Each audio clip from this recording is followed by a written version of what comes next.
My name is David McGregor, and I've spent most of my life searching for inner peace with mixed results. I thought I'd find the answers connecting with humanity working as a photojournalist, immersed in the good, the bad and the ugly during a pivotal time in South African politics. Hi Alfie. Hi Jeff.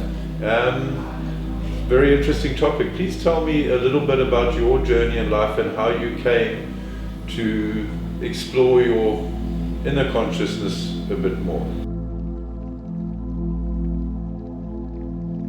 You know, life goes so quickly. Both of us are in our early 50s, and it goes quick. And a person wonders, what is it all about? What do you really leave behind in this world? So with being divorced and that, with all the chaos that goes with it, I knew I'd never be able to really be a father that's present 24/7. So that really bugged me. And so I thought, what can you actually give to someone that you're not with? And I just think, there's no bigger challenge that any human being can have on this earth, every single one of them, because this isn't for the select few, the educated or the non-educated, it's for everybody. And this is not only the special, yes, the popes and certain countries, certain politicians. No, this is the consciousness which is common to every human being. So there's no prejudice within that consciousness. It's a fact that we have a shared consciousness between you and I. The beauty really came about in the travel is when I didn't compare. Because I didn't want anything. So I actually didn't have an idea of, at that time, where or what. I just wanted to get away from where I was. But in that whole exploration was, I think it was the lack of, or just the non-comparison. And when you don't compare and you meet people, then I can hear your pains.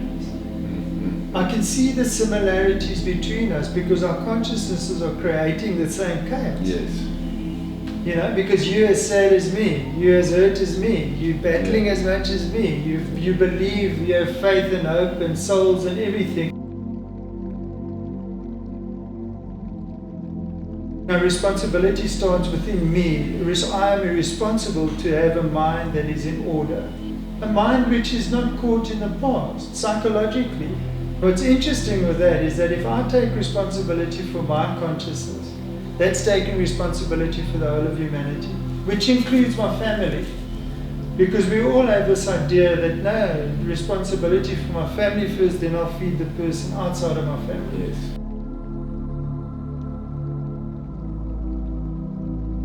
Because as the world is, it's chaos. And this chaos has gone on for many, many years, centuries. All the promises that were made of things changing, nothing's really changed fundamentally.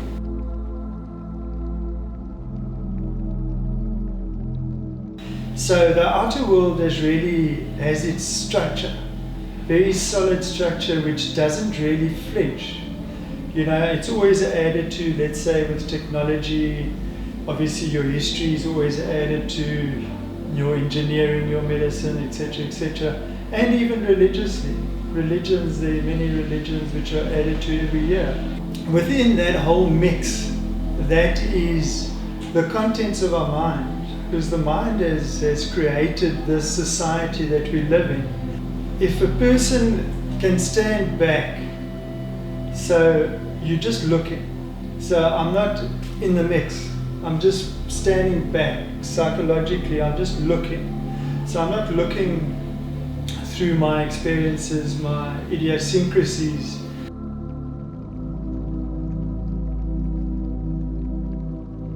So we have this knowledge of our country, knowledge of your certain prejudices, your beliefs, which are purely in the confines of my consciousness. So that builds a self. Okay, so the self is all your memories, your knowledge, traditions, your hatred, your love experiences, so all of that is part of the self, the psyche. That's your package. Yes, that's my little package, which is similar to yours. 100%. Because inwardly you're the same as me. 100%. Yeah. We don't seem to see it that way. We tend to get caught up in our growth prejudices and what made us where we are today. Yeah. And if we, I suppose, let go of and identify some of those things that hold us back as human beings. You know your negative traits, you know your positive traits, you know the things that actually make you who you are. Yes. And without looking inwardly, I suppose you can't unlock or find this inner peace because you're tormented by certain things that occur within your life, be they very minor, be they very major. You're a makeup of your experiences. So for me, it's been quite difficult to let go of experiences that have shaped my mind in certain ways. So to try and let go of things that you've been conditioned is extremely difficult. How does one actually clear your mind to better understand things rather than judging things?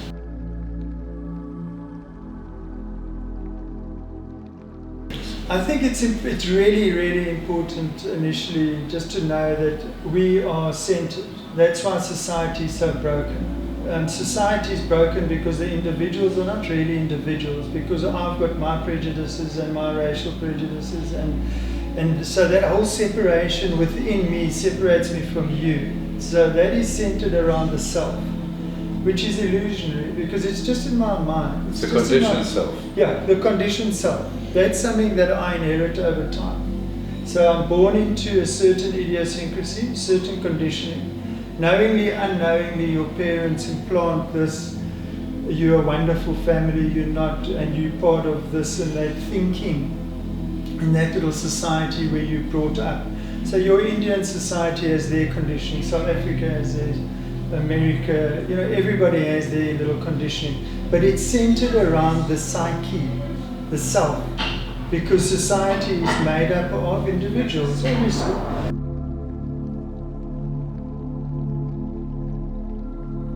So when we're looking at dissolving, because that's essentially what we're looking at, is dissolving the self. Because the self creates conflict between you and me, because we have images between one another. So when I live life in my little jail, you know, which is where I'm very comfortable, because we always revolve around what we know. Cocoon ourselves within what we know in our experiences. Yes, so you're a cocoon. You can't know something you don't know because you wouldn't recognize it. Okay, so you can't recognize something which is new psychologically because you don't know it. So you within those confines, that's where you live. So again, you're getting back to the question of how do we actually bring about a society that has actually evolved psychologically. We've taken that movement, as we said, inwardly. Now that's illusion, because I can never own the psyche. I can't own something which is out here. You can't own the water, you can't own the sand, you can't own the fresh air. You can't own love. You can't own the consciousness itself.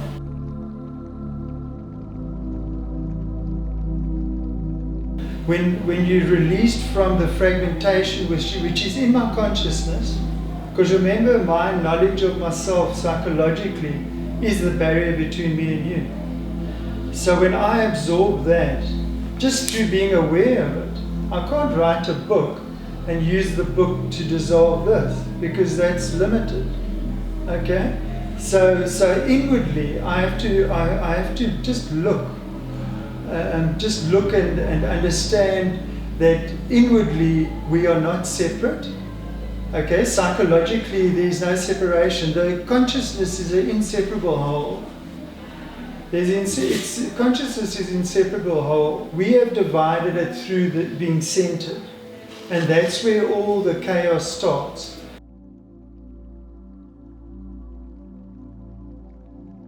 Our brains have become obviously conditioned. It follows a pattern. It wants a pattern. In the known, which is the pattern, it finds security. Okay? So how do we free that brain? And routine. Yes, so that the brain can be used by the universal or by the absolute mind to be rational, sane and intelligent. To act out of intelligence. Because the problem with the how is that the how is going to get an answer from the consciousness. So I may come with my how and another guy comes with his how, and that's what the world is built on. If you want a recipe on how, then you're moving back into the very same trap that's brought you to where you are right now, wanting to unlock it. So,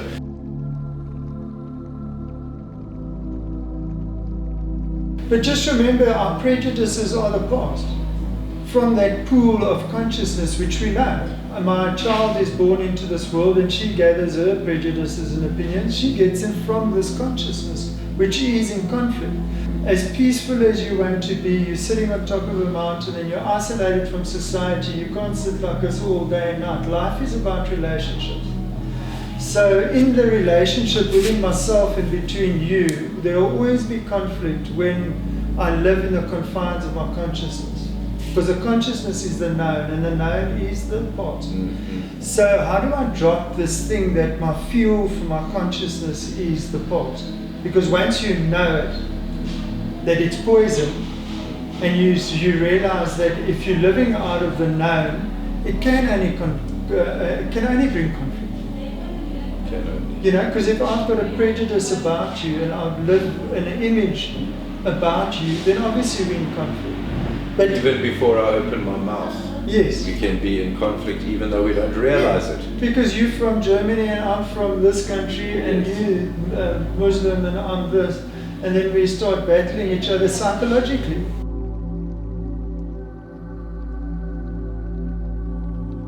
Self-knowledge is the beginning of wisdom, but not the knowledge of time, because you can't learn from something which is limited.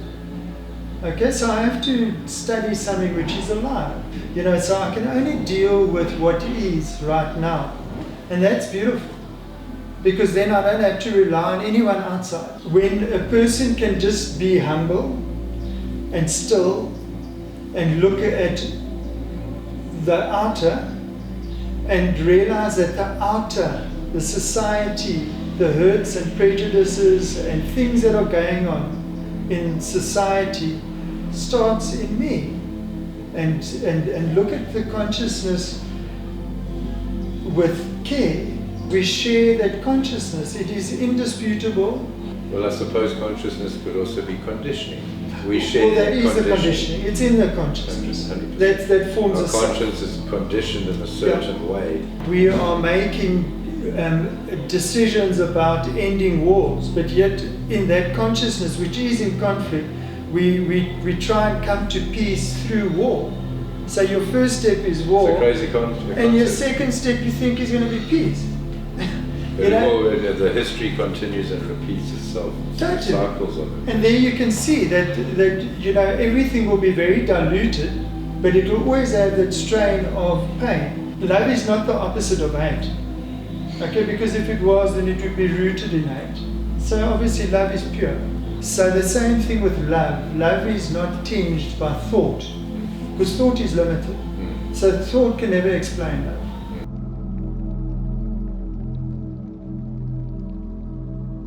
Because you go to another country with all your prejudices, your idiosyncrasies, and you go and travel there, you aren't traveling, you're comparing. So the same thing with the psyche. If I'm always going to live within the confines of my own mind with me comparing myself to you, which is the same principle of traveling. If I compare myself to something that I cannot be, South Africa cannot be like Germany because they're in two different locations. But we've separated ourselves in the mind. So can a person travel out there and travel in here without time?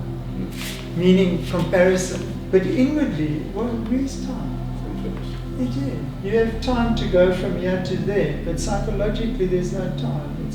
It's that illusion where we've trapped ourselves around the known and found security in the known, that there's time here and there's time in here that I will become better.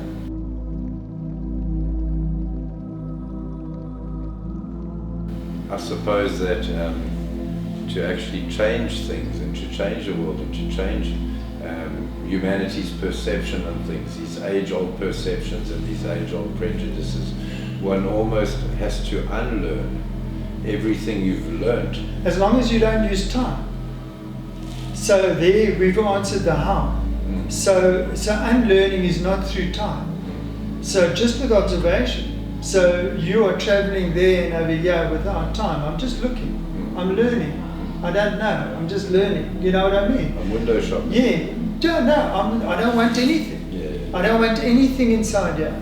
Because I know that I can't own it. I can own the camera, I can own a door, but I can't own my psyche. It's limiting. Because it keeps your brain again the pattern. So I have to look very close to see what is order.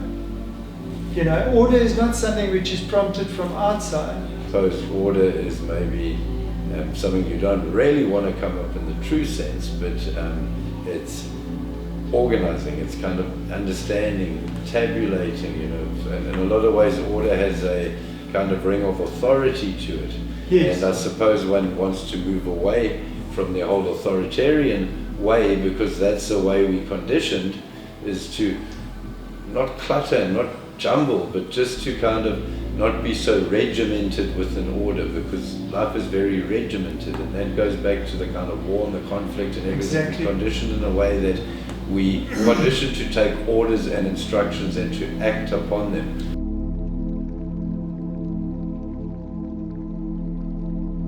Exactly, and the thing is, what's interesting, exactly what you're saying there, you're referring to the discipline and the order on the outer. Inwardly, that discipline comes about naturally. If I come and prompt you on what you must do to be disciplined, then you're disciplined according to me. Mm-hmm. So even in our discussion over here, obviously there's no authority. So I'm aware that thought inwardly brings about conflict. So I'm just aware of it. I may never be free of it. Can we ever be free? Who knows?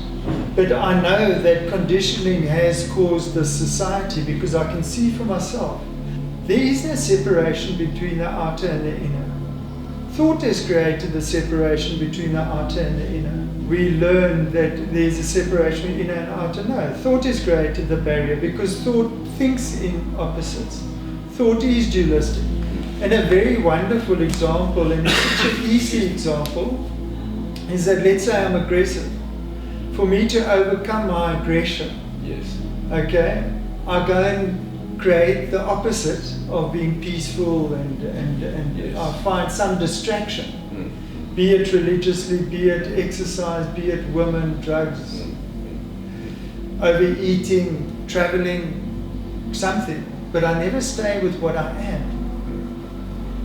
And that is the beginning of, again, of knowledge.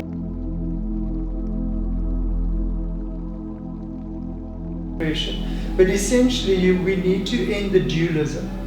Irrelevant of our rosities, however how peaceful we are, but if we want a society that is evolved without time inwardly, we have to smother the dualism within us. So in that smothering of that dualism, the how is answered. Oh. The how is answered, and then you flower, and intelligence and energy comes about without any restraints. Because remember, if your mind is fragmented, you can't flower. People don't want, broader society don't want citizens with inner peace and clearer thinking, because out of chaos comes the control. And we say it's reality.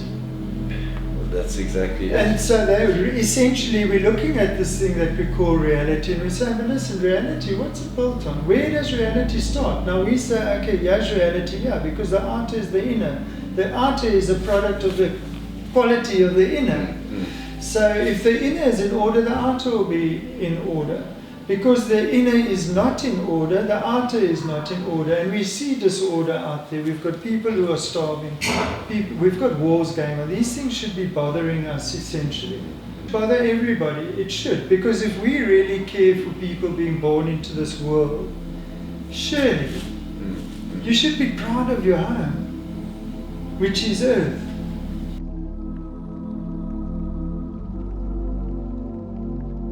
So you can have negative and positive collective consciousness. Yes. Where Yeah. you're sharing these collective ideals. When you're just looking, then this thing hasn't got any fuel. It only continues if I use the now. in the sense of illusionary. Outward, there's the no. Obviously. It's a tangible thing. Yeah, it's a tangible thing. Yeah, but inwardly, there's nothing. Yeah, that's very interesting. Yeah. You're quite right. Yeah. And when I look at myself, then I become an intelligent human being, because I don't act out of the knowledge which is illusionary in my mind.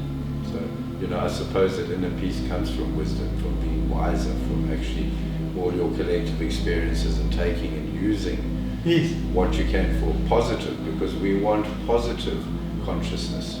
Okay, when you have insight into something, a perception, action, without creating the opposite. Okay, so I'm now looking just within, and I realize, but this knowledge that I have of me, which is the knowledge of society,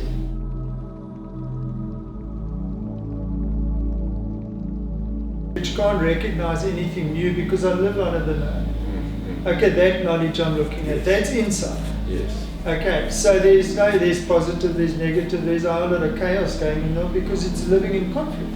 Because it shouldn't be there. It's something that is trapped in a jail. So how do we free ourselves out of our own jail? That incrustation of time, how do I break those chains? Yes. So how do I dissolve it without any outer aggression, without any outer movement? So the inner movement is inaction outwardly. It's obvious. I mean, we live in time. Sunrise, sunset, we're part of movement. I live and die. Life is time. Yes. I mean, the universal consciousness is immortal.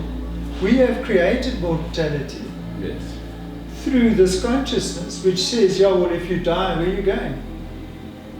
And the only answers you're going to get is within that consciousness, which is in conflict. Because you're going there and I'm going there. And when the mind has choice, it's confused, obviously. That's the great thing about Henry Ford and the Ford. It came in one color, black only. When I get choice and I go to the restaurant, I get confused. I just was one dish and that'd be great for me. Yeah, exactly. So, choice is something that we do. In everything we do in life, we have a choice. Yeah, but look, you've got choice out there. I can choose between this person and that person to have a game of squash with. Or I can choose between this car and that car, this wheel and that wheel. But in the consciousness, it's actually very easy once you get it. In the consciousness you've chosen already. Yeah, because it's all the known. So within that, I've got choice out there. So I take that choice in my mind, and that stuff over there is in conflict. So now I think I'm free because I can choose between this and that psychologically. Yes. In time I will get better. So you're still moving that movement of time. So once you essentially actually see that, then you see that this is plenty. This is actually not difficult to break society's chains, which we've been born into for thousands of years.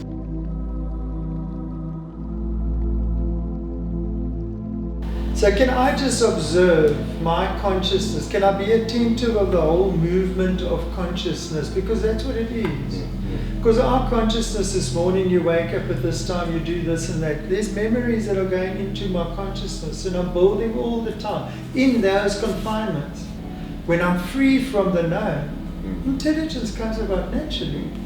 It's not through a book. Yes. I can't dictate to you to what to do and how to do. But you can't really quantify intelligence, because intelligence is such a broad topic that you may say he's not intelligent, but when you look at it, he's intelligent. He's got that intelligence in that particular field. A guy digs holes and trenches has as much intelligence as the university professor. Yes. The intelligences are. It's not a discriminatory thing. No. But don't you think there's if for this, in terms of this conversation, we can almost put in a separation between clever and intelligent. So clever is somebody who goes and studies whatever or does whatever. It's like a monkey. A monkey can be conditioned to be clever. Yes, like us. Yes, where we primates ultimately being conditioned. The professor's clever. He doesn't mean he's more intelligent than you or I. Yes. It's just he's been conditioned and brought up in a certain way. But so the intelligence that we're talking about, which is not the opposite of clever, but this intelligence which comes about when the mind has seen its own trap, the trap of giving the brain that pattern. You know, which is the conditioning. So, you know, holding yourself to a certain country, a belief, you know, it is all within the confines of that knowledge, and that holding on is the separation between one individual and the other. And until we don't let go of that, we will always be in conflict some way or another on this earth. And it's just in the mind. I mean, you like a Ferrari and I like a Beetle, so what? Because if you think of it, if your mind is not fragmented anymore, okay, you've dissolved it through insight. Okay, perception can't take place when it is tarnished by opinions, prejudices. Once your mind is freed from its own pattern, it has space, it has silence, and from that comes freedom. And in that freedom, obviously, intelligence, and there a person has peace, mercy for one another. Peace, love, and mercy, compassion.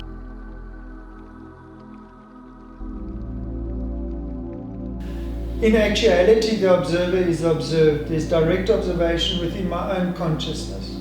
Or is it an idea? The idea is the observer. So do I kill the observer and observer and the observed through insight, perception, action, without the opposite? Or, and when it's in actuality, then there's no going back. You can't put the light switch on and then every now and then put it off again, you know? So is it an actuality or is it just a wonderful idea? And life is not an idea. And we are the factor. Individual human beings are the factor. The factor isn't out there. The factor is not in the next generation. The factor is not in the past founders, in a certain religion of the gurus there. We are that factor which will bring about the change in humanity. That what is needed in the psyche has to start within the individual, but that individual has to be vigilant in whatever he does. Psychologically, he has to be vigilant of the poison that we have knowingly or unknowingly inherited. And if we really want that freedom from this, what we've created, we really have to want it. And it's not a want of saying, if I get this, I get the carrot. There's no carrot. This is me looking at myself, clearing my mind. And that is what is really, really the crux of this banter that we have had over here. And the banter is not something which is put into books, because we've had many books that has tried to sort out society. It's in action. But psychologically, the action is in inaction. Because I'm just looking. Elsie, it's through interactions with human beings that makes one think and reflect inwardly or outwardly. And the journey I've had with you and the interactions and the connectivity we've had since we've met has really provided great food for thought for unlocking my own personal things. Because as much as it's an internalized thing, I rely on externalized experiences to actually help me realize that I don't need to rely on externalized experiences. Definitely. That it's all within. So yes. For you to unlock some more portals in my mind, I'm ever thankful, and it's a great benefit. Thank you very much. Thank you very much, Dave.